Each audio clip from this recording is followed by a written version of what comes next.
Hello,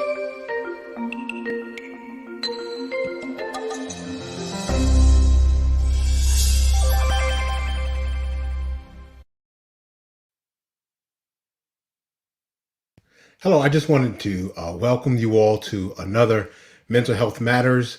I am David Defoe, and today, once again, I'm by myself, and I just wanted to share with you all just a few things. We're going to talk today about this idea about mental health by the numbers.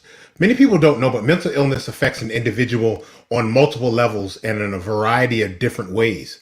There are several categories of mental illness, and many of them have overlapping symptoms. But the general understanding of the impact of mental illness has been summarized as a condition that may affect one's ability to live, to laugh, to love, and also to learn, right? So in the next few weeks, we're going to talk about the pathology of certain mental health conditions.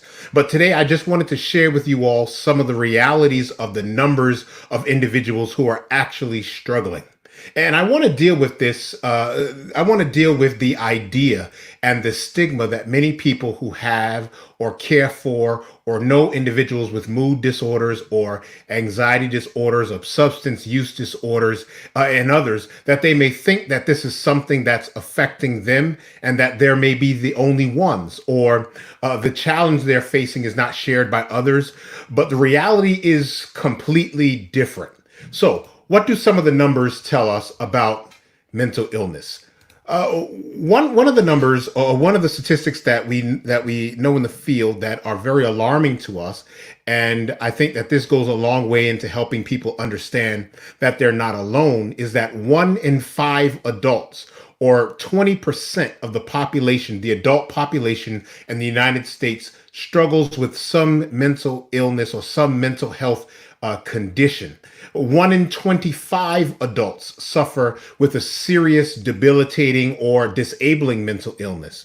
And 17% of youth ages 6 to 17 suffer from a mental illness. But the numbers even go a little deeper than that. Take a look at some of these numbers that we've also found. And most of these numbers come from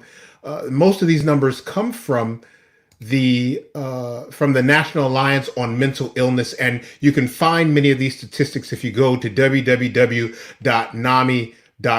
But another one of the alarming statistics that we see is that 50% of all lifetime mental illnesses begin by the age of 14. So by 14, many individuals would have already experienced, or the pathology of their mental illness would have already began. This is important for many people who deal with children.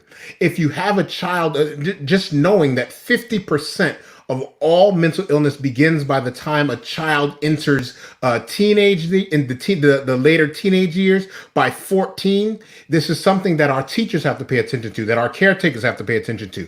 But here's another alarming statistic. 75% of all lifetime mental illness begins by the age of 24, just 24. Right? Here's another statistic. 19% of US adults with mental illnesses also experience a substance use disorder. We see mental health disorders and substance use disorders oftentimes co-occurring. And the reason for this is if I struggle with an ability to regulate my mood, or if I'm having these depressive symptoms, or if I'm anxious all the time, a lot of times individuals will turn to drinking alcohol or taking drugs in order to deal with or mask those symptoms that they're having. These are a few other statistics, and these come directly from the NAMI website. Many people would think that when you look at people with mental illnesses or mental health conditions, you would think that some of the ones that TV tells us, like schizophrenia or a bipolar disorder, or an OCD or borderline personality disorder, are among the most prevalent. But 19.1%, or an estimated of 48 million people in the United States, suffer from an anxiety disorder.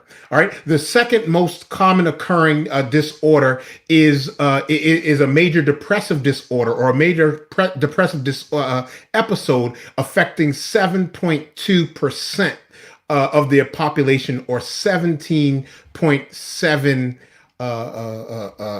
million people in the United States of America. I wanted to share these with you all so that everyone understands or recognizes that if you're struggling with a mental health condition, if you're struggling with a problem, if you're struggling with someone who needs help or who needs to get access to help, right? I want you to make sure that people understand that they're not alone. There's one of the statistics that I didn't mention on this, and this is the very last one. The number 11, it takes usually an individual an average of 11 years from the onset of when they discover that they're having a mental health challenge to actually seek help. Now, tomorrow, I'm going to welcome on my best friend, Dalton Beckles, who's a licensed independent, who's an independently licensed clinical social worker, and he's going to talk about why it is people don't really access mental health services. But I just want to encourage you that if you're suffering, you don't have to suffer in silence alone, because you're not alone.